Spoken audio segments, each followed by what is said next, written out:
In this video, I will show you how you can fix Easy Anti-Cheat is not installed when you launch Fortnite.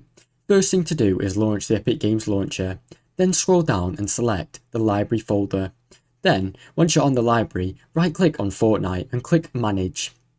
There, you will be a little folder icon that you're going to click. Now, before you click on anything, you're going to have to exit out of Epic Games Launcher right here and scroll down to this arrow at the bottom of your computer that shows the Epic Games icon. Click, then click exit out of Epic Games Launcher. Now we can go to the Fortnite. Go to Fortnite game, then click binaries. After that, Win64 and Easy Anti-Cheat.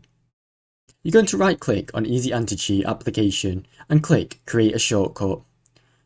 Some of you may not get the shortcut and it may not pop up. If it does not create a shortcut in a designated folder, what you're going to do instead is right click on the original application, then go down to send, and you're going to send the desktop.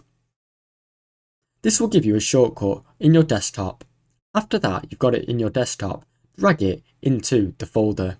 After that, right click on the shortcut and we are going to go to properties under the shortcut tab.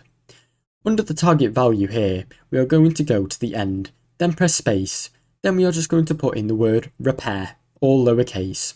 After that, click apply and click OK. Now you've done with that, you're going to double click on the shortcut. Click on yes when it pops up on your computer. Everything should be good from now. Now you can go ahead and start up Fortnite. It should be working. Thanks for watching. Don't forget to like and subscribe.